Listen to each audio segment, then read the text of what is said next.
What up, boys? Diamond Flavor here. So is it just me, or are you guys also kind of overwhelmed about all the games that are coming out for the rest of 2023? Um, there's just a lot, and let's not even mention the backlog of games I'm sure we all have because of those Steam sales. Don't get me wrong though, I'm still very much excited to play all of them, but playing them alone, even the single player games, just hasn't been feeling the same for me lately. So I wanted to try something new, at least new for me, which is streaming and making videos about games and maybe anime. Um, I know it's not the most original idea, but honestly, I just want to find a new way to have fun with my hobbies again, if that makes sense. With that said, though, here are the games I hope to play and finish Copium in 2023.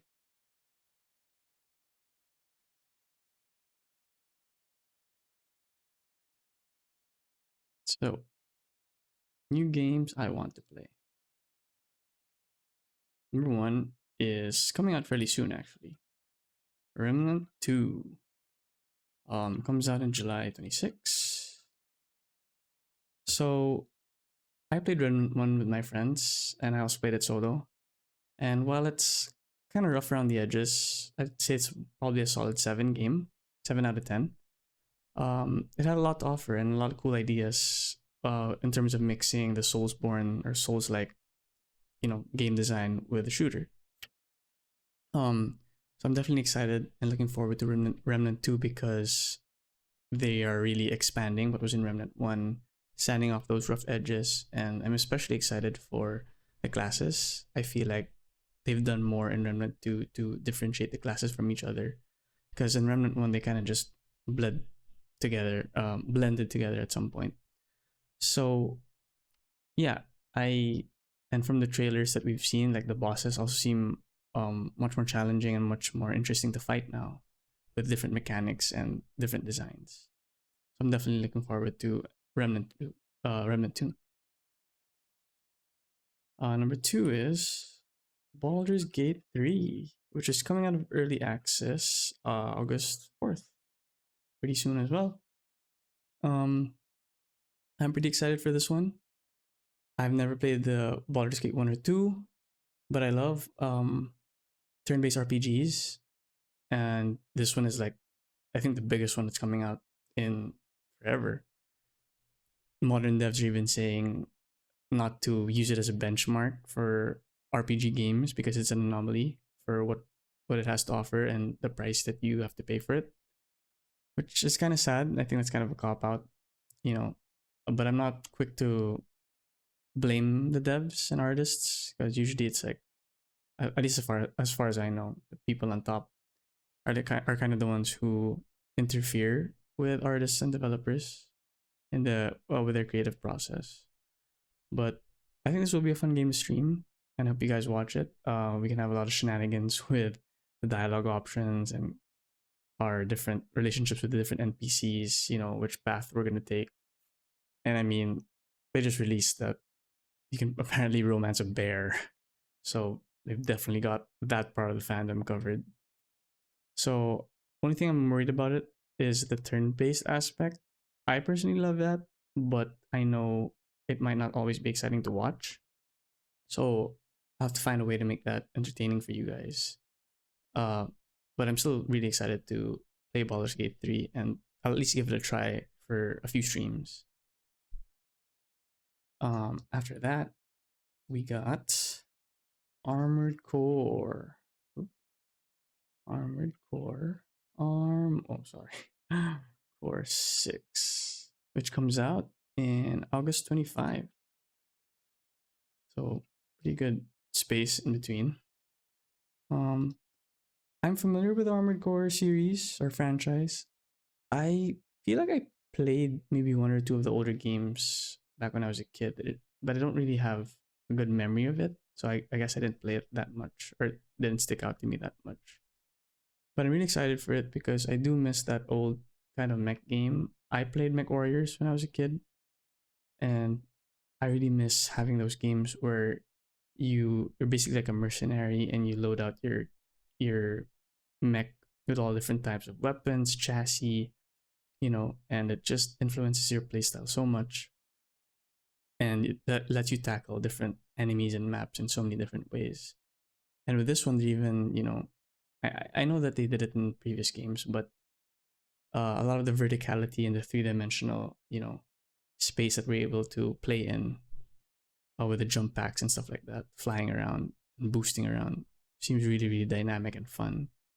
So I can't wait to try it out, and I think it'll be a really fun game to stream. After that, though, we got Starfield coming out September 6th, I think. No new changes for that, as far as I'm aware. But yeah, Starfield. This one's kind of a interesting one for me because I initially wasn't too hyped about it, to be honest.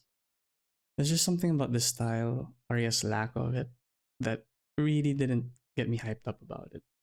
But the recent reveals and the videos about it kind of changed my perspective on it. I really like the depth that they're proposing that the game has with the character creation and the shipbuilding. Those seem really cool, and all the factions that you get to align yourself with. I'm pretty skeptical though, or still skeptical about the whole 1,000 planets thing. I don't really put much stock into that. And I mean, let's be honest, it's a Bethesda game, so we'll probably be expecting a Bethesda style launch, which is, bugs, bugs, bugs, right? So hopefully you get to see me play it if you guys are skeptical about it too, and I can help you decide if it's worth your time or your money. But either way, I think it'll be a fun stream nevertheless, whether it's the bugs or the actual game itself functioning. Next game is Lies of P. Keep turning off. Yes, Lies of P comes out September 19th. So this one kind of tight schedule. Not a lot of time in between those games. But yes, what immediately grabbed me with Lies of P was the style. It's basically, or in my opinion, Bioshock meets Bloodborne with the gameplay feeling like more like Sekiro. Not to say it's as polished as Sekiro. Sekiro's just on a league of its own. It's S tier, and it's just so well made. But still, Lies of P, pretty good. There's a demo actually on Steam that you guys can try out for free. It's pretty substantial as far as demos go. It gives you a really good idea of what the game will be like, and it drops enough at the end to give you a hint of what's to come. So I'm pretty excited about it. The theme of being, basically Souls like Pinocchio or Bloodborne Pinocchio, seems really interesting. And even the way the enemies are like a lot of like these weird malfunctioning puppets. They have like this jankiness to them that's kind of weird to fight against at first because it can really throw off your timing when you're fighting them and trying to learn their patterns. But you kind of get used to it, and it really helps immerse you in the world or the setting of what's been happening, at least for me.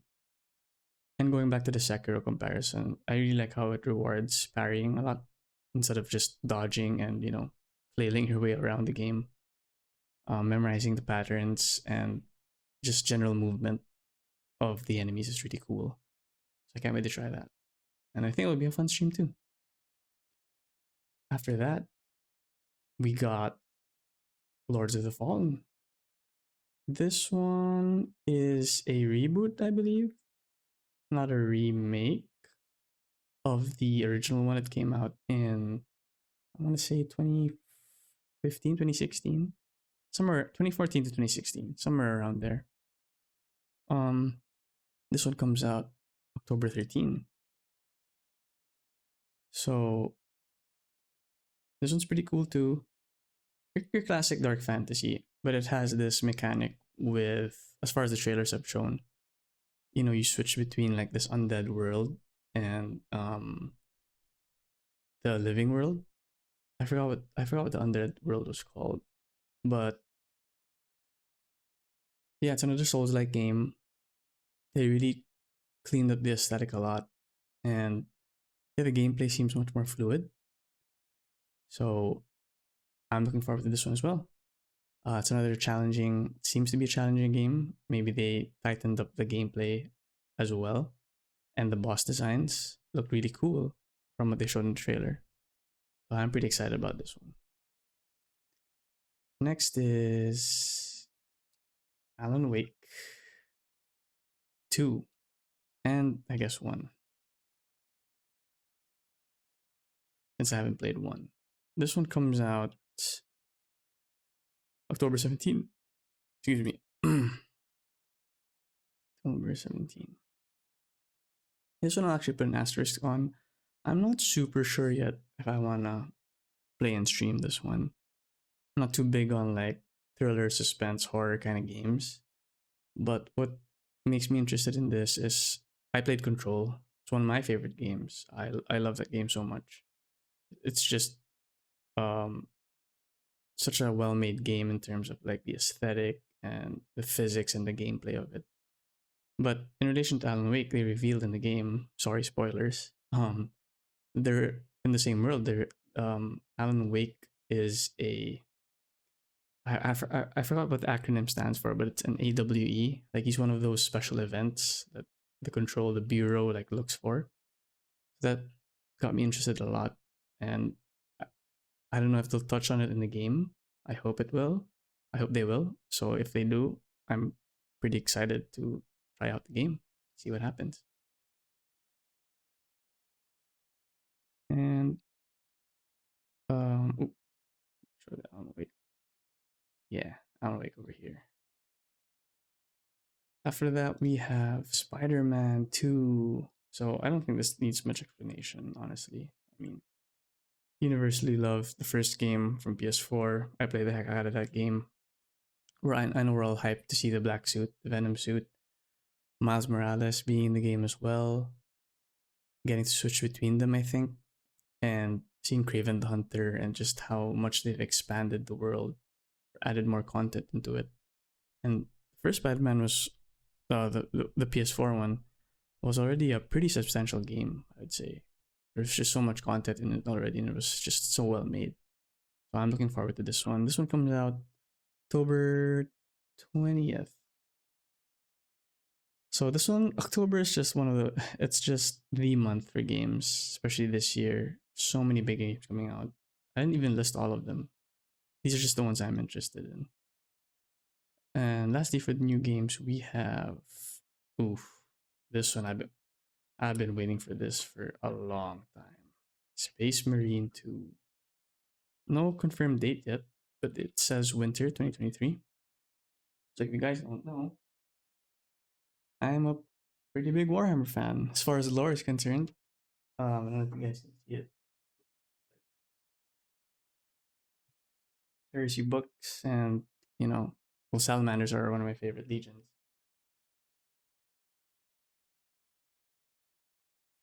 I I love I love the world. I love the lore. It's probably one of, if not my favorite fictional science fictional world. Um, it's just so ridiculously over the top, but I love everything about it. So I can't wait to play as a Space Marine again. I understand that, you know, Ultramarines, because they're like the poster boys. I wish we could get some white scars or like some salamanders or even um some Raven Guard action going on. Or heck, even I mean Dark Angels, right? The Lion. But you know, I get it. Ultramarines, they are the poster boys. And I've come to appreciate them more actually as I got older. Especially the Primarch, you know, Mr. Robute Gilliman himself. So super hyped for this one. Lastly, I guess we can go on to the old games, quote unquote old. So we have, let's go here. Put them down here. Old games.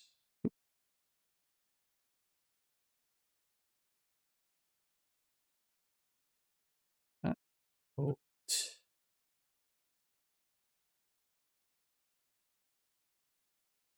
Hmm. You know what? Oh, it's over here. Old games I want to play. We have first Project Zomboid. I want to play this one because it was gifted by my friend.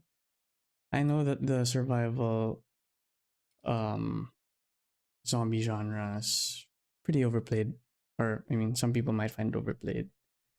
The game is simple though. I mean, the style is simple, top-down isometric, stylized kind of game.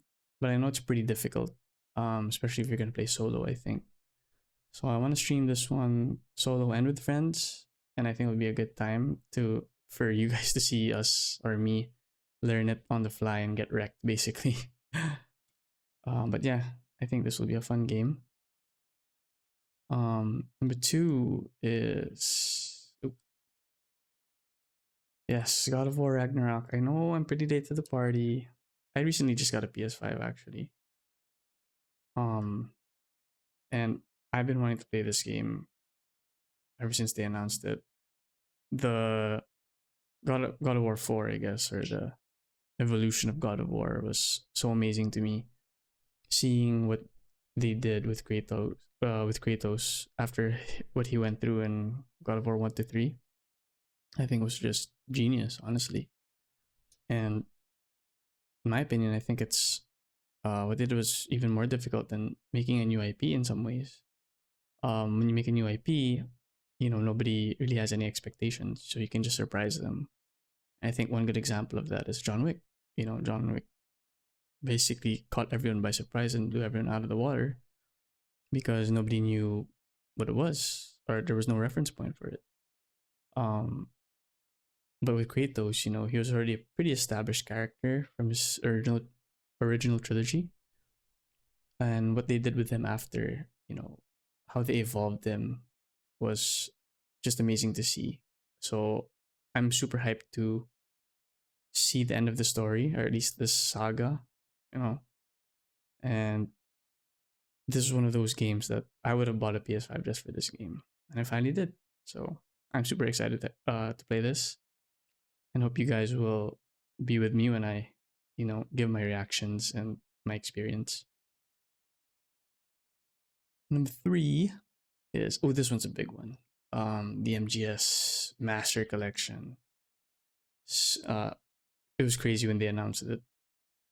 I've played the three original ones, but I only ever finished Metal Gear Solid 2 Sons of Liberty.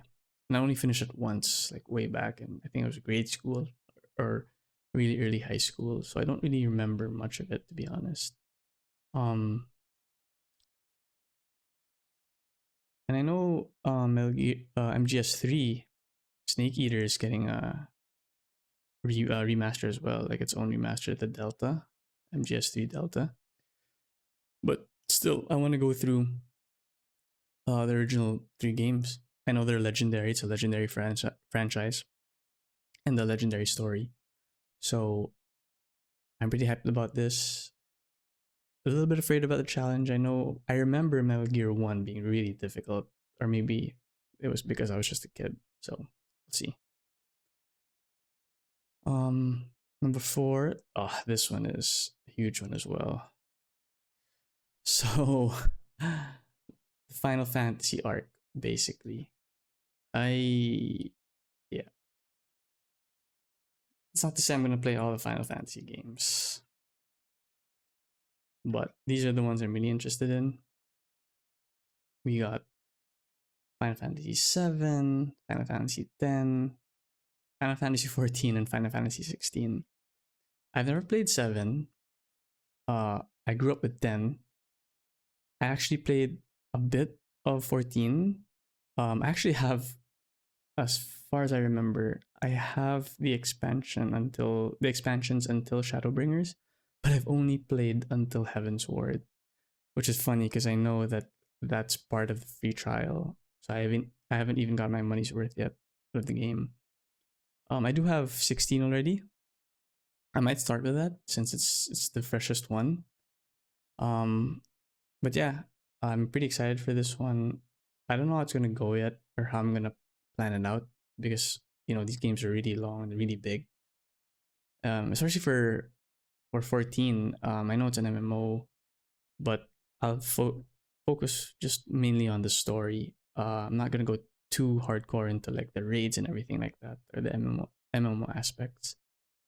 I am lucky though. My friends, a good number of my friends are pretty updated and they got really into Final Fantasy 14. So I'm hoping I can play with them again and they can like guide me through all the different mechanics and stuff like that. And lastly, this one is the one I'm most afraid of. All right. It is the FromSoft arc. So we all know FromSoft. I'm sure all of you guys are familiar with it. Um, Pretty intimidated by this one, to be honest.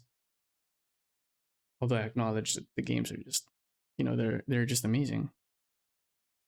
So I do want to play all of them. Demon Souls, Dark Souls 1 to 3, Bloodborne, Sekiro, and Elden Ring. A caveat though, I have played Bloodborne and Sekiro, but I didn't finish them. Bloodborne was my first FromSoft game. Um, and even though I haven't dove really deep into the other FromSoft games, I feel like by the end of it, I think Bloodborne will still be my favorite in terms of like the aesthetic and the story. It's like this gothic, Lovecraftian, Victorian theme was just so cool, and it felt really different from all the usual dark fantasy that we get in video games. And as for Sekiro, I mean, I mentioned it earlier, it's just, I think if you're gonna go gameplay for gameplay, like moment to moment, and the polish of gameplay, I think Sekiro is unbeatable. It's just on a league of its own. It's so well made. Um, it's just so precise in what it offers, and I think that helps a lot. But I'm still pretty excited for all the other games, especially Elden Ring. A bit intimidated by the scope of it as well, but seeing all the potential builds that you can have in the game, I think it would be amazing because of that. And I think the story is, from what I've seen, pretty cool as well. Um, so yeah, these are all the games I'm planning to play this year, and hopefully, well, again, Copium finish. But if you're interested or curious about any of the games I mentioned, and you want to watch some gameplay and chat about all the games in a cozy and laid back environment, I'd say, I hope you'll drop by my Twitch, twitch.tv/diamondflavor. And if you're not all about the chatting and the live streaming, and you just want to watch the gameplay and the videos and see my experience, it's completely fine as well. I'll be posting it on YouTube. So I'll see you here, basically. Anyway, thanks for watching, boys, and I'll see you.